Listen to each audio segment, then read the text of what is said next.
Welcome to the Workplace Minute, powered by H3 HR Advisors and sponsored by WorkHuman. Thanks for joining me for your quick briefing on what's important in the world of work. My name is Steve Boese. The growing link between DE&I and merger and acquisition approvals. Today we're examining a new tactic the Trump administration is leveraging in its ongoing fight to eliminate DE&I in corporate America. Let's break it down. It's no secret that the current Trump administration is no fan of DE&I programs in colleges and universities, in public schools, and not even in private organizations and corporations.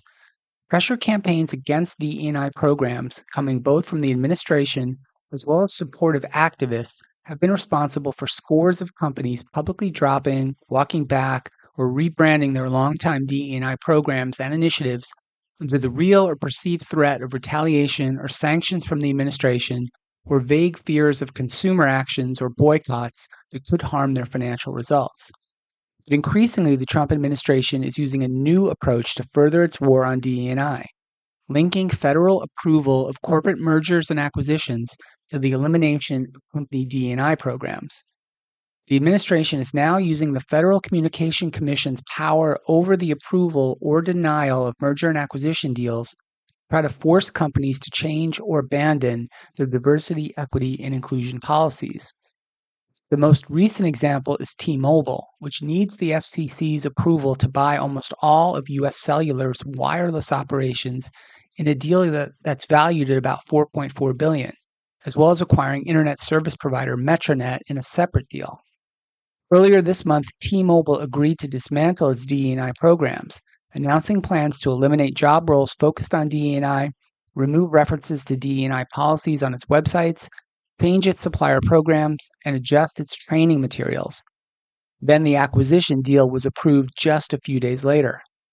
Additionally, the FCC previously raised concerns to Verizon over its DE&I programs when that company was waiting on the agency to approve a $20 billion deal to buy broadband provider Frontier Communications.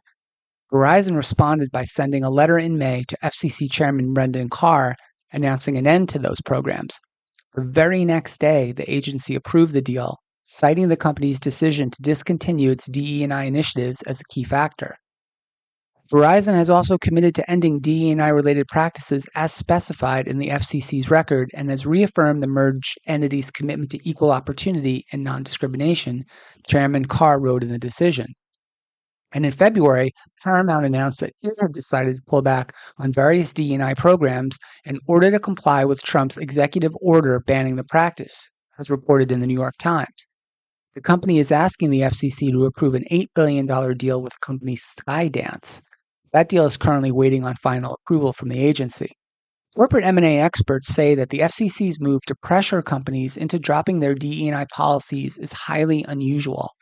Matters related to discrimination are typically overseen by the Equal Employment Opportunity Commission, the Department of Justice, not the FCC, and that this approach is another example of the Trump administration's full-on assault on DE&I in the corporate sphere. Traditionally, the FCC's review of M&A applications involves companies that operate in sectors under its jurisdiction, such as telecommunications, broadcasting, cable, and satellite services. The agency is tasked with assessing these applications using a standard focusing specifically on whether a transaction serves the public interest, convenience, and necessity. FCC reviews have traditionally focused on things like service and consumer benefits, competition and use of federal spectrum, diversity and localism, and legal and technical compliance.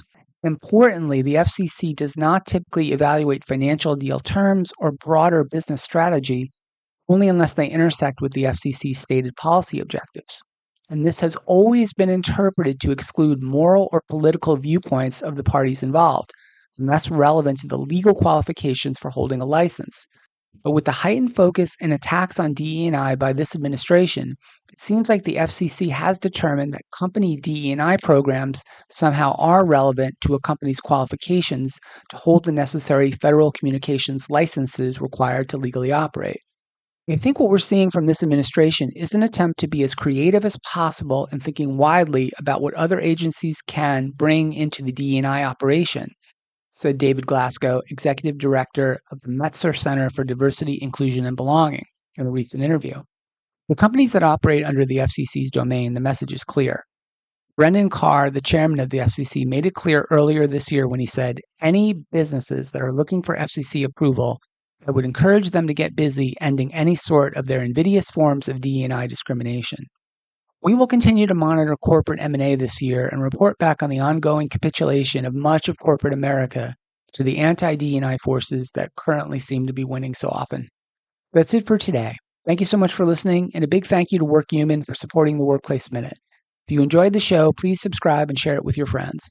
I'm Steve Boese, and this has been the Workplace Minute from H3 HR Advisors.